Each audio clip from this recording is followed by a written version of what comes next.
Right, so it's Cade Palace all bedded up. So we have had a reshuffle. We did have 3 pens of 4. We put all the big ones in a batch because I want these to go on to 2 times a day feeding, whereas the little ones, they're still on 3 times a day feeding. So there's 5 in the little pen, 6 in the big pen. What I'm going to do quickly now though is make a little hay rack. So I'm going to get a hurdle, an extra hurdle, pop it in that corner so they can eat from both sides, and then give them some hay to go at. They did have hay before, but I've been rubbish and not put it in here yet. But it's a job that needs doing. Then they've got lovely fresh straw, they've got creep, they've got water, everything they need.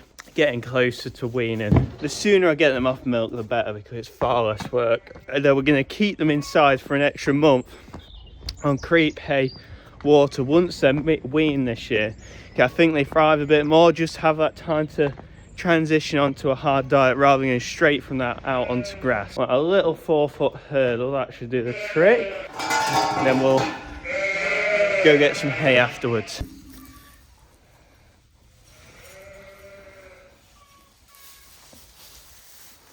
Quick and easy hay rack made up. If anyone ever wants a quick hay rack at home, obviously hurdles are the perfect thing for hay to be eaten out of or anything like that.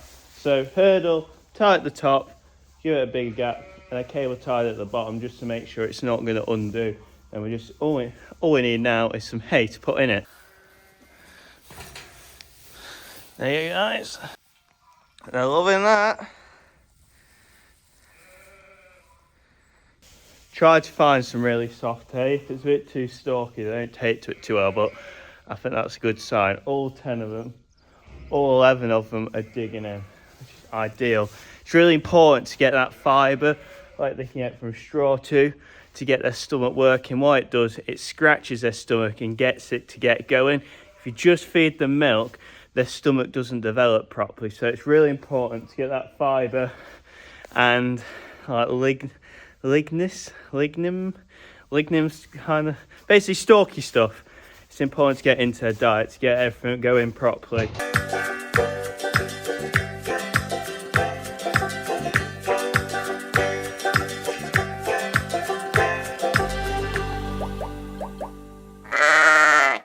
Oh, feeding time for the triplets. Just an update on how all these have been doing really well. You can see we've made a slight adaptation to the walking creep shed, we'll call it now. So we got forecast a lot of rain the other night. We didn't get a lot of rain, it did rain though, so I've just popped a roof on. Very farmer bodge, but you see they're using it quite well. We've got the trough in the middle, cheap way to make a creep pen. We only got about what is it, 30 lambs in here. Got some old tin rails, cable tie them on, trough in there, and the lambs can walk in there. But yeah, lambs looking really good. Triplets, happy, looking really well. Considering we've not done it before, leaving the triplets on, the mums aren't doing a bad job. We're just giving them a helping hand, some extra feed. We're going to talk a bit more about feed later in the video, because I think I've come to a decision of the flock going forward. But we'll wait for later for that. We're going to bring some haylage up for them, and then other bits and bobs that need doing. But yeah, really happy how they're doing. The first time we've ever left triplets on, and the mum's doing them well. There's an odd one we've took off, but 90% spot on. They might not be twins, they might not be quite as big, but the amount of time you save definitely is worth it.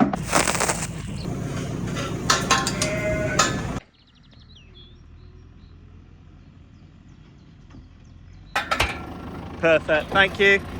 Fresh baling for the triplets. So obviously they do have grass in this field, but as they're triplets, we're just trying to give them every option for feed, and that bale's what they've been on for the last couple of months. We have been giving them odd wads, but now it's dried up so we can actually get the load all into the field. We didn't want to wreck the new seeds because you've got to go across them to get to this field. So yeah, we've been bringing odd wads, but now you can have a whole bale. That should last them a couple of weeks. Less work, and it means all these always have feed availability.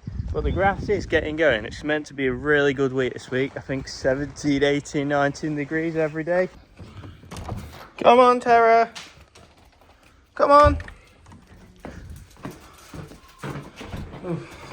I was about to say, she's not been too well the last day. She's been a bit sick, but I need her. And I think it'll do her some good having a little bit of a work. So, the master plan is, these are all the ewes that are left to lamb. Well, this is why I'm doing it. I don't think all of these are in lamb. So, we're going to get them all in the trailer, and then I'm going to pop out any that are still in lamb that I think are in lamb into the shed. I think there's at least 5 in here that aren't in lamb. We got Josie, she'll help me push them in. There's 19. The less in the trailer, the better, because the ones in the shed I'm going to leave to lamb. Stick! Well done, miss, well done. Up here for me, up here, up. There we go.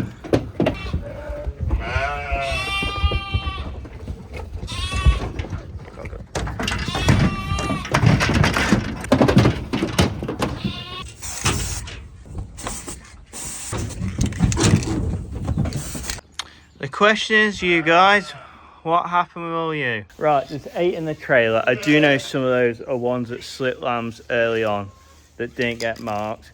There's odd ones in there that should be in lamb that aren't. Absolutely no bag at all. So that leaves us with 1, 2, 3, 4, 5, 6, 7, 8, 9, 10, 11, 12 ewes left to lamb. And the majority of these now are either Border Leicesters, ones with black bums, or barons that then got in lamb late. So we are back where we want. There were some with funny coloured bums in here, yellows and stuff. I do know that the ones with yellow bums, like that one, there was actually a red mark in it. I just missed it when I put the rest out. So these going to go with them on that track outside. We'll also go and feed the ewes and lambs outside. And let's cut down the sheep in the shed. I don't quite know if I've got to the end of this abortion problem from last year. A lot less. We definitely had a lot less of a problem. It must be around the Campylobacter because I caught it. But we've had like half a dozen slip lambs. Last year we had 28 slip lambs. And some of these actually lambed. And lambs weren't very good and stuff like that. You get that. It's sheep. You get it. Go on. So looking back, the whole flock in total, we scanned about 275 ewes this year. So that's how many we were expecting with lambs. And then we'll have about 240 odd ewes and lambs outside with lambs. So more than I'd like. We've lost too many ewes this year. We've lost about 15 ewes for all sorts of different things. Really upsetting, but I can't do much about it now. Then on top of that, abortions, we've still got that problem. We've had about half a dozen abort, and then we've had ewes that have lost lambs. We've tried to put lambs onto some ewes that lost lambs, but others haven't. But yeah, so far we've got just over 400 lambs outside with ewes at foot, and we were expecting about 470, 80 if you don't include Border Leicesters and stuff like that. The A flock, that was 190 ewes scanned at 186. The B flock was 73 that we scanned. They scanned at 1.7 if you include the Border Leicester crosses too. So that was 84 ewes scanned at 1.7. So yeah, we've lost a bit. Losses of lambs are slightly higher than I like them, but they're about where we expect. We've had much better years. The most depressing thing really is losing too many ewes, so we haven't even got the lambs out of them. So probably the ewes that have actually lambed would probably lost 7-8%, but because we've lost pregnant ewes and stuff like that, that number has gone up. So yeah, the main problem this year has been losing too many ewes. We'll go drop these off. We'll go and feed the rest of the ewes and lambs. Yeah, food for thought. Thought for food? Food for thought. Yeah. So every year throw something up differently. Have we sorted the abortion problem? It's definitely a lot better than last year. 28 aborted last year, 6 this year. There might have been an odd couple one outside that got missed. so call that towards 10 maybe, where last year, so it's down dramatically, and we're lambing slightly more sheep this year. Well, it should have been the same. We should have been lambing pretty much exactly the same as last year, but we've got at least 80-90 more lambs outside, which is good, so that is an improvement on last year, but we are probably down from 2 years ago. We've got more lambs, but we've lost more. So yeah, food for thought. We'll get these dropped off. Josie's warm. I need to strip off and get this jumper off because it's bacon.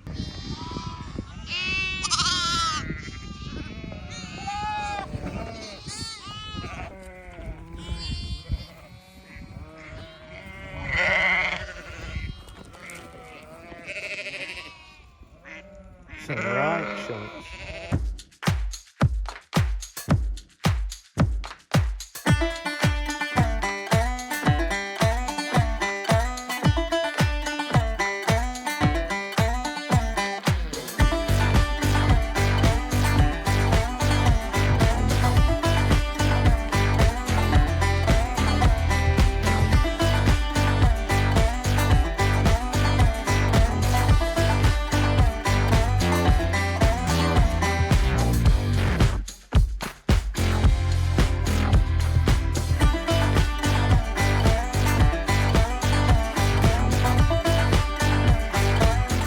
Just while we're down here, I'm going to have a little bit of a look of the grass. So we have the A flock, well, first 2 weeks of lambing down there, and then we have the third week of the A flock and the commercial B flock over there. And we've got a field in the middle here, and I've been saving this because I want to paddock graze it. It's about 24 acres, and I want to split it into 6 or 7 paddocks.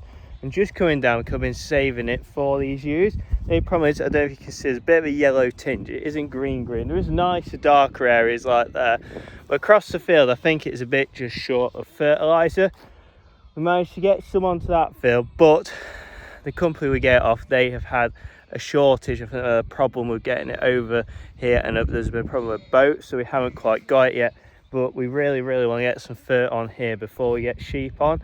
So I was just trying to wander over it to see how it's looking. There's a muddy patch in the middle, so there's probably about 1 acre, 2 acres of this field that isn't grazable.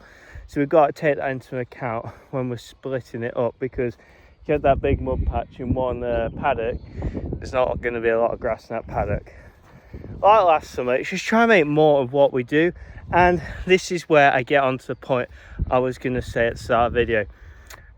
Don't hold me to it, but I'm 90% sure in the direction next year we are going to lamb outside, and the direction of the flock we are going to go fully forage and grass based, which means we will stop using concentrates. I might still use on triplets. I'm undecided. I'm going to chat to a few people. I've got a couple of farms to go and look at over the next month, which we're going to make videos at, of outside lambing clean flocks, just to take a look. But it means I don't know what's going to happen in terms of showing. That is up in the air, because I'm not going to lie, when you're showing sheep, you do you do have to push them a bit much, and it's a bit of looks over performance. So it's whether I still want to go down that direction. I said in the last video, I think, as I said in either the last video or the one before, I feel like some breeders taking sheep too far, and the show sheep aren't commercially viable, or they are not the best sheep. They might look really good, but they're not the best performing sheep. So by going down this direction, the sheep are going to be nice looking to me. Might not get as big a sheep, which is good because they'll be more efficient, but we might not get those flashy show sheep. We're trying to produce sheep that perform off low input and still get that output from grass rather than relying on corn.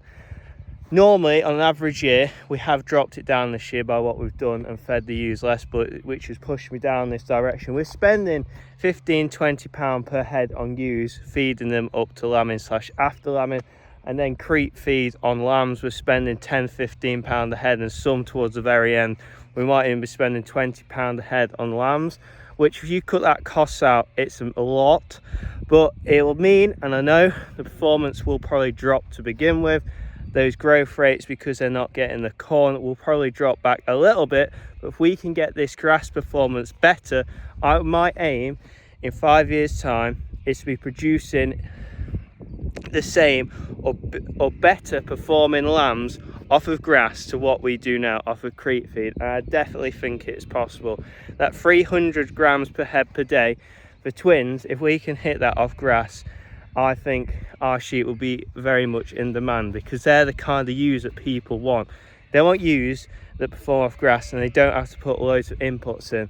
And the reason I'm thinking about going to an outdoor lambing system is for a similar thing. I think the demand for sheep that are easy care, not easy cares, are becoming more popular. I think going down that direction, there's going to be greater demand than big sheep that eat a lot.